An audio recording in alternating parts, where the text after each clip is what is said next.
Well, good morning, and thank you for joining us. The executive order signed by the President earlier today, protecting the nation from foreign terrorist entry into the United States, is a vital measure for strengthening our national security. It is the President's solemn duty to protect the American people. And with this order, President Trump is exercising his rightful authority to keep our people safe. As threats to our security continue to evolve and change, common sense dictates that we continually reevaluate and reassess the systems we rely upon to protect our country. While no system can be made completely infallible, the American people can have high confidence we are identifying ways to improve the vetting process and thus keep terrorists from entering our country.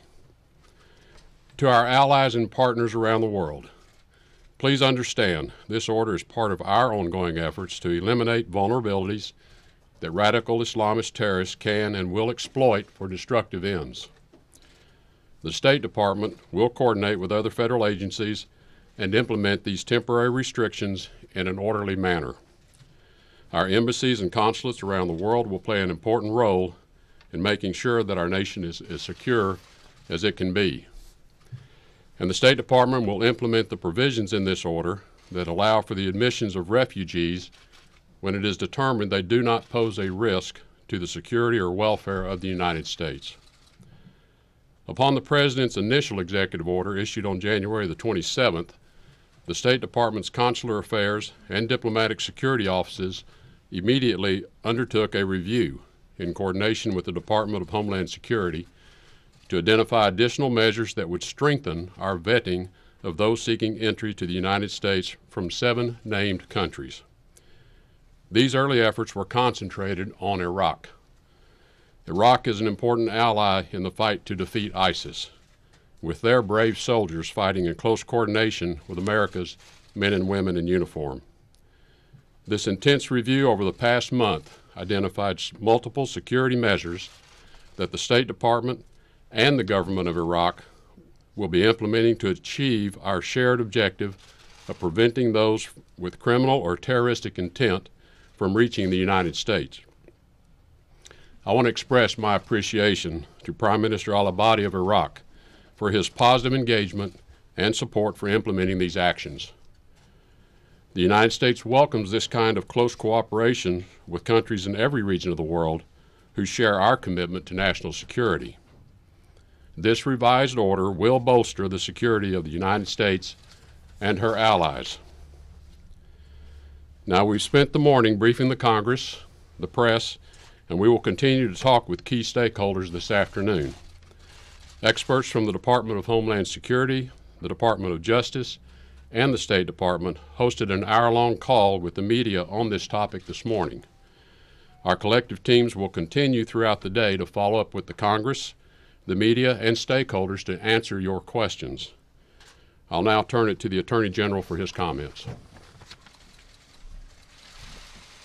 Thank you, Mr. Secretary, and good morning to all of you. One of the Justice Department's top priorities is to protect the United States from threats to our national security. Therefore, I want to discuss 2 points. First, the national security basis of this order, and second, the Department of Justice's role in defending the lawful orders of the President of the United States. First, as President Trump noted in his address to Congress, the majority of people convicted in our courts for terrorism-related offenses since 9/11 came here from abroad. We also know that many people seeking to support or commit terrorist acts will try to enter through our refugee program. In fact, today more than 300 people, according to the FBI, who came here as refugees are under an FBI investigation today for potential terrorism-related activities. Like every nation, the United States has a right to control who enters our country and to keep out those who would do us harm. This executive order seeks to protect the American people as well as lawful immigrants by putting in place an enhanced screening and vetting process for visitors from 6 countries. 3 of these nations are state sponsors of terrorism. The other three have served as safe havens for terrorist countries where governments have lost control of their territory to terrorist groups like ISIL or Al-Qaeda and its affiliates. This increases the risk that people are admitted here from these countries may belong to terrorist groups or may have been radicalized by them. We cannot compromise our nation's security by allowing visitors entry when their own governments are unable or unwilling to provide the information we need to vet them responsibly, or when those governments actively support terrorism. This executive order responsibly provides a needed pause. We can carefully review how we scrutinize people coming here from these countries of concern. Second, the Department of Justice believes that this executive order, just as the first executive order, is a lawful and proper exercise of presidential authority. This Department of Justice will defend and enforce lawful orders of the President consistent with the core principles of our Constitution.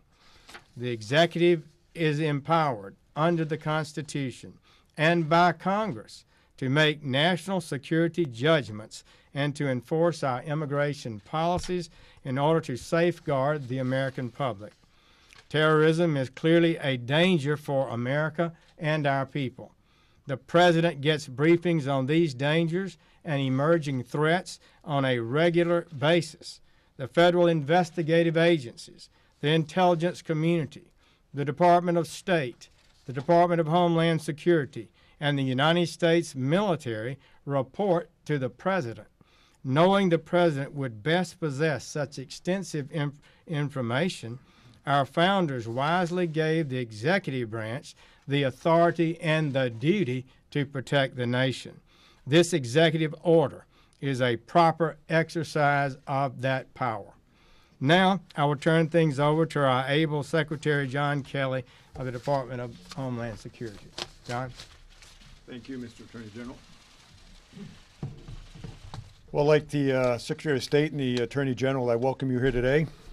My comments will be relatively brief. Last week, the Department of Homeland Security celebrated its 14th anniversary, first opening its doors on 1 March 2003.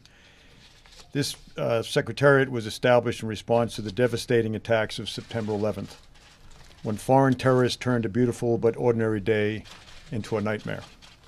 Those attacks taught us that we could not take our nation's security for granted, that Homeland Security must be our top priority, and that we needed to overcome our collective inability to connect the dots of intelligence and arrange them into a more comprehensive picture of the threats posed to America and our way of life. Though much has changed over the past 14 years, both in the world that is more dangerous and at DHS, which is much better. The fact remains that we are not immune to terrorist threats and that our enemies often use our own freedoms and generosity against us. Today's executive order, which President Trump signed this morning, will make America more secure and address long overdue concerns about the security of our immigration system. We must undertake a rigorous review and are undertaking a rigorous review of our immigration vetting programs to increase our confidence in the decisions we make relative to visitors and immigrants that travel to the United States. We cannot risk the prospect of malevolent actors using our immigration system to take American lives. This executive order is prospective in nature. Its focus is on preventing the entry of new foreign nationals from the 6 designated countries. Accordingly, it is important to note that nothing in this executive order affects existing lawful permanent residents or persons with current authorization to enter our homeland. Unregulated, unvetted travel is not a universal privilege, especially when national security is at stake. The White House worked closely with the Department of Homeland Security, the Department of Justice, and the Department of State to create an order that addresses previous concerns and protects the homeland and every one of our citizens. The men and women of the Department of Homeland Security, like their brothers and sisters throughout law enforcement, are decent men and women of character and conscience. They are no less so than the governors of our states and territories, of our senators and members of Congress. of our city mayors and various advocacy groups. These men and women are sworn to enforce the laws as passed by the United States Congress and would be in violation of the law in their sworn oaths if they did not do so. We do not make the law, but are sworn to enforce it. We have no other option. We are going to work closely to implement and enforce it humanely, respectfully, and with professionalism, but we will enforce the law. I want to thank the President for his leadership on this issue and for his steadfast support for our important law enforcement, security, and counterterrorism mission. Again, as previously mentioned, I have spent much of the day today on the phone with members of Congress, the leadership, explaining the ins and outs of this EO, and I did the same thing last week. So there should be no surprises, whether it's in the media or on Capitol Hill. Thanks very much, and thanks for your time.